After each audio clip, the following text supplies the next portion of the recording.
Cette semaine, la France entre dans une zone dangereuse. Pas demain, pas plus tard, maintenant.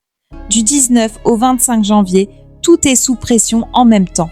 Le pouvoir, la population, l'économie, la sécurité. Ce n'est pas une opinion, ce n'est pas un ressenti, c'est ce que montre le ciel, noir sur blanc. Et le 23 janvier en particulier, on atteint un point où ça peut dégénérer. Pas dans les mots, dans le réel. Dans cette vidéo, je vais vous expliquer clairement ce qui se joue cette semaine, qui est sous pression et pourquoi le système devient instable, sans jargon, sans complaisance, avec des faits. Cette analyse astropolitique couvre la semaine du 19 au 25 janvier 2026. Je vais croiser le thème de la France et de la Ve République, le thème d'Emmanuel Macron, le thème de Sébastien Lecornu, avec les révolutions solaires, les profections secondaires et les transits exacts de la semaine. Toutes les cartes que je cite s'affichent à l'écran au fil du déroulé. La semaine commence directement dans l'énergie de la nouvelle lune du 18 janvier. Il n'y a pas de transition douce. On démarre dans la tension.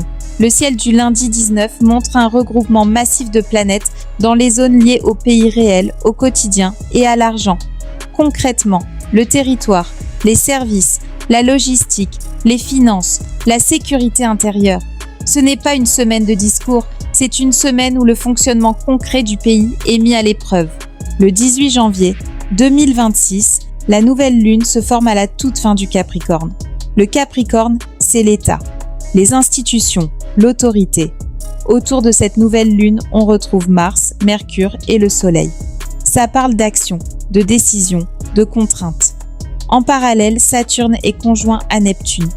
Concrètement, des décisions prises dans l'opacité, en coulisses, sans explication claire. Et Uranus est angulaire.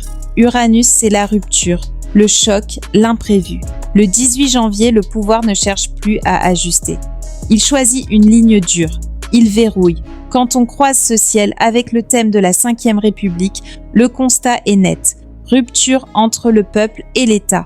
Blocage institutionnel, perte de cohérence du cadre. Ce n'est plus seulement une crise de dirigeants. C'est une crise de la forme même du pouvoir. Du côté d'Emmanuel Macron, les cartes sont claires. L'autorité passe par la contrainte. Il n'est pas dans la négociation, il est dans l'imposition d'une ligne. Mais en face, le collectif est activé. La colère est là. Plus le pouvoir durcit, plus la réaction s'élargit. Ce n'est pas un renforcement, c'est un bras de fer. En début de semaine, les émotions sont froides, les gens encaissent. Puis, jour après jour, la fatigue s'installe, l'énervement monte, le ras-le-bol s'accumule, la colère ne sort pas tout de suite. Elle s'entasse. Le vendredi 23 janvier, ce n'est pas une journée normale. C'est une journée où ça peut dégénérer. Pourquoi ? Parce que Mars entre en plein cœur du regroupement planétaire. Parce que Mercure est collé à Pluton. Parce que la Lune est coincée entre Saturne et Neptune. Traduction directe. Colère, nervosité, peur, décisions mal reçues, des annonces qui tombent mal, des paroles qui mettent le feu aux poudres, des réactions violentes à quelque chose que les gens ne supportent plus. Le climat est explosif. Et quand le climat est explosif, il se passe rarement rien. Ce même ciel parle aussi des forces de l'ordre. Fatigue, usure, pression morale, le maintien de l'ordre devient instable.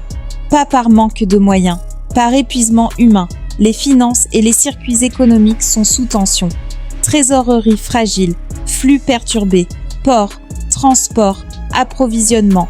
Ce n'est pas une simple mauvaise passe, c'est une zone de vulnérabilité systémique. Du côté de Sébastien Lecornu, les cartes sont sans ambiguïté. Il n'est pas en position de consolidation, il est en gestion de crise. Paroles contraintes, marge réduite. Il exécute une stratégie décidée plus haut. Il devient une variable d'ajustement. Un fusible institutionnel, pas forcément une chute immédiate, mais le début d'un processus de sortie de centralité. Voilà pour l'analyse astropolitique de cette semaine. Oui, le contexte est lourd. Oui, l'ambiance est tendue. Mais ce n'est pas une raison pour perdre pied. Dans ce chaos ambiant, le plus important, c'est de rester centré, lucide, et de ne pas se laisser emporter par la peur ou par la colère. Prenez soin de vous, prenez soin de vos proches. essayez autant que possible de traverser cette période avec calme et discernement. L'astrologie n'est pas là pour faire peur, elle est là pour comprendre, anticiper et traverser les choses de la meilleure façon possible. Si cette vidéo vous a parlé, n'hésitez pas à liker, à la partager et à laisser un commentaire. Je me ferai un vrai plaisir de lire vos messages et surtout d'y répondre. Je vous souhaite malgré tout ça une excellente semaine. Prenez soin de vous. C'était Françoise Anne.